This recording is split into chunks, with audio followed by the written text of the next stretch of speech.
so good to see you. How have you been? Oh God, Corrina, it's lovely to see you. I've been in prison for about 54 days and here I am. You look amazing. Well, it's kind of you to say. I sort of haven't slept for about 54 days. I was next to a paraplegic snorer for all of that time, so... I could see you've had your hair cut. I did. I had it live on George Lamb's show on Sunday morning. I thought, well, you know, the hedge hasn't been trimmed for a while. If I'm going to get it done, I might as well get it done on air. It was a huge talking point of the nation while you was in there. I think huge might be the word. Yeah. Seemed to divide people. Some people, you know, I think quite liked the size of the hedge. Sam Pepper, who's my sort of replacement, who's now in the house, said he's the one with stupid hair. So I thought, well, something has to be done. Well, it's looking good now anyway. Cheers. And how do you feel about being voted out of the house? It's a funny one because I think I was put up for eviction, as you know, once before, and I felt 100% that I was going to go that night. When I didn't go, it was amazing. Like, it's a real feeling of confidence when you think you're out and then you're not. I walked back into the nest, my little players' lounge there. I said I feel like Mrs. Thatcher after the Falklands. I was so happy. You loved it in there, didn't you? Oh, and yeah, it's my getaway. It's the only place I will go into that in a sec. But I think this week I was up against really big characters. I thought, well, I might be going, I might not be going. But at the final moment, I didn't think my name was going to be called out, and then it was. So I was shocked, actually. I didn't think it was. Well, you know, that show business, you never know when your time's up. And how did you feel about Mario nominating you? That was, well, I tell you why it was a shock. I knew that, I think he famously said it was love turning to hate. He ended up having this sort of slight obsession with me to start with. And then when I obviously wasn't reciprocating his advances in that way, he became a bit sort of unpleasant at times. I'm not surprised he nominated me. What I am surprised is he nominated me that week, because he actually came up to me a few days before. I don't know if any of you guys saw this. There was something called the Save and Replace task. So those of us up for nomination could transfer our head and put someone else's on there if we won a task. And he actually came up to me and said, you know, you'd never put my face up there, would you? And I was like, well, if I won the task, I'm going to do a random thing, because you guys are all my friends. And he said, no, but, you know, you and I go back too far and all this sort of stuff. So he put real emotional pressure on me. And that may have been one of the reasons I think you were so shocked I slightly threw the task. And so, yeah, I never would have thought he would have nominated me, but there you go. And do you feel there's anyone in particular in there that you think will win? A lot of people have been asking me this. I mean, I think Josie is still the bookie's favourite. Yeah. She's a sort of girl next door. She's got a great sense of humour, a great wit, a real steeliness to her. I mean, when you understand her background and all the tough stuff she's been through, you understand her more as a person. I'd like Dave the Monk to win, just because not only he's cool, yeah, I like he was my mate in there, but also he's alternative. You know, if a sort of drunk on the Lord Christian minister from Pontypool, South Wales can win, anything's possible.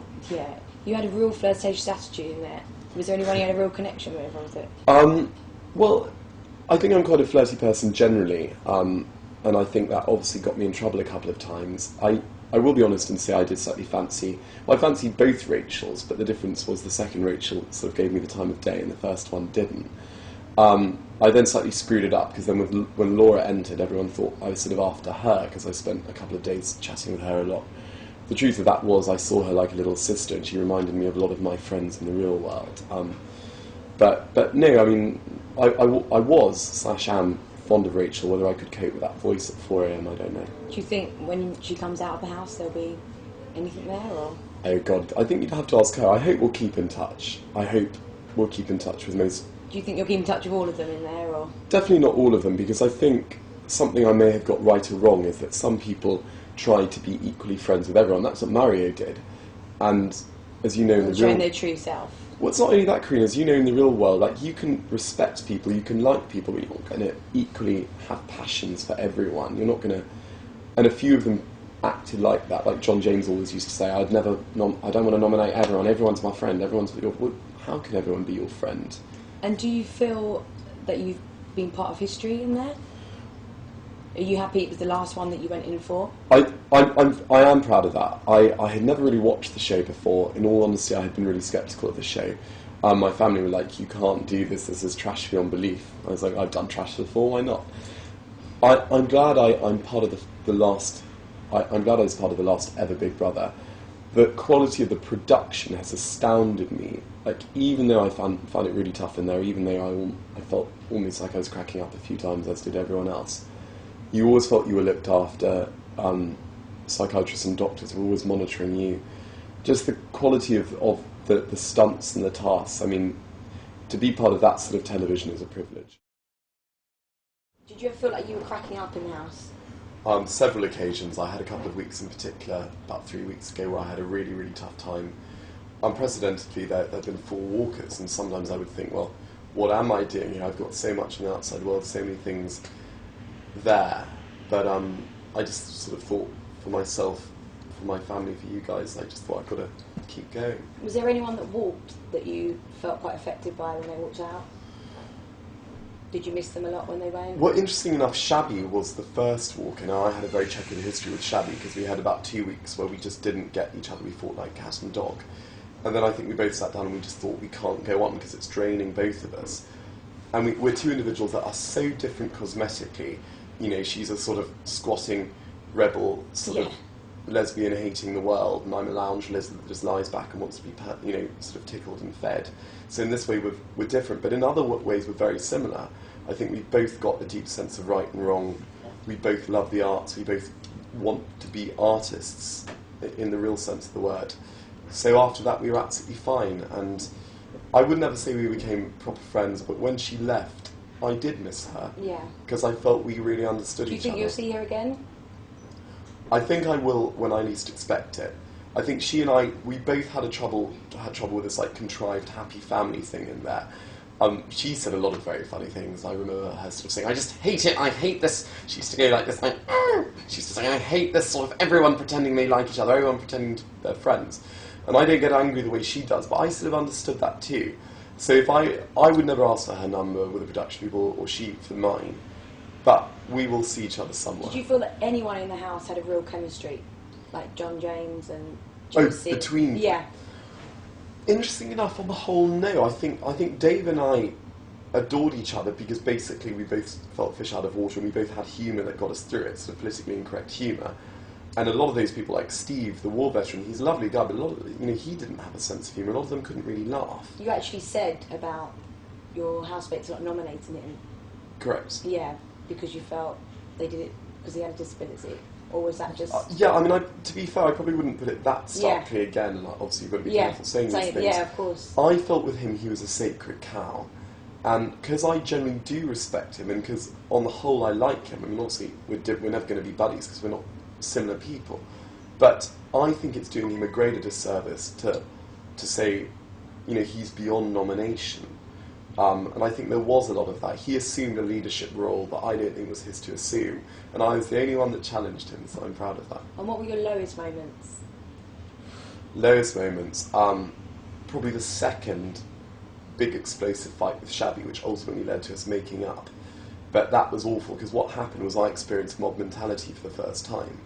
Because although I had my little sort of group of friends, she was at that time, there was a much wider sort of alternative group. So you had the alternative group, and then you had the sort of lazy bastards that threw socks on the sofa that included me. And because I had upset one of the sort of cool group, I remember that night, and Mario sort of defended me. I now realise he had obviously slightly alternative reasons for doing that. But to be fair to him, he did defend me, but I had everyone in the house literally looking at me as if I was a sort of child killer. And really? I just thought... It must have been awful. Yeah, when 12, just enclosed in that. 12, 13 people look at you as if you're the Antichrist.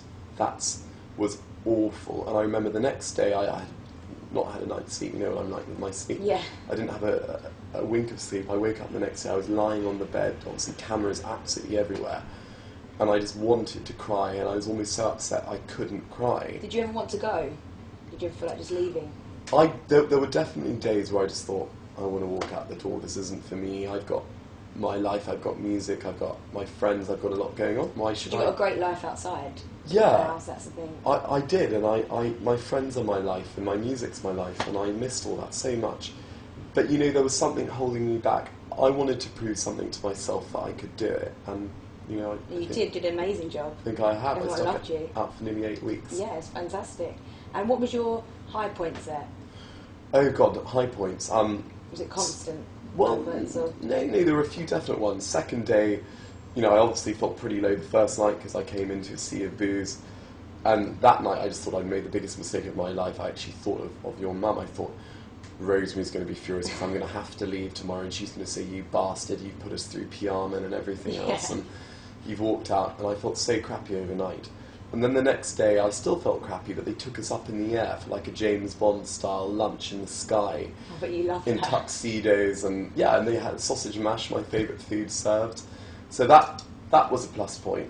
But the much bigger ones, when I had to do the comedy routine in front of the crowd. That was fantastic. Well, I was shitting myself because of the reception I had when I came in. I thought, fried eggs, old bananas, they're all going to be chucked at me. Everyone loved you though. The public loved you. I think that was a big turning point for you as well. Well, I had universally people were kind and cheered, and that gave me I remember walking in, I thought, yes, I'm all right. And what's your reception been like since you left the house? How's your family and friends been? It's been amazing. I mean, obviously, when I was evicted on Friday night, slightly not expecting it. So obviously, there was a genuine feeling, a bit of sorrow, leaving somewhere where you feel you have survived and you've been a survivor, and you're only a couple of weeks away from the goalpost. And I was a bit sad, but then I immediately came out, and literally, the crowds were lovely. I got a great reception walking down the stairs, but just doing the stuff with Davina, and obviously this is what I've wanted to do my whole life, that form of light entertainment, half serious, half tongue-in-cheek.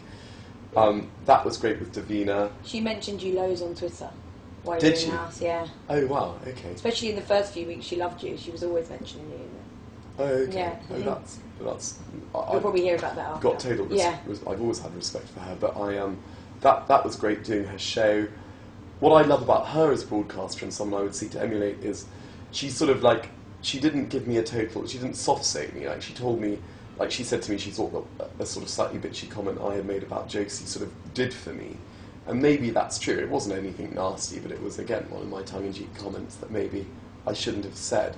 So she did pull me up, but by the same point, she was incredibly kind to me. We had a real chemistry. I then saw the psychiatrist afterwards. That was a laugh where he showed me my press cuttings. I was shitting myself thinking, what on earth has happened while I've been away?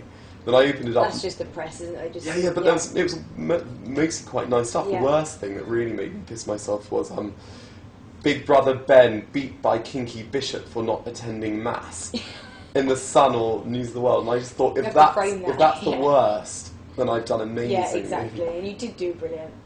So that was great. Two of my friends were there to meet me that night. As I think I have, and you're going to get to know more of them, I've got the nicest friends in the world, and that's why I did struggle there sometimes, because I miss these friends. And my friends have been amazing. I had two friends staying with me that night, and I've had another friend that literally has been with me for 3 days. He's only just gone, and it's just lovely to see. Do you think now you'll do more presenting work? Is that what you'd love to do?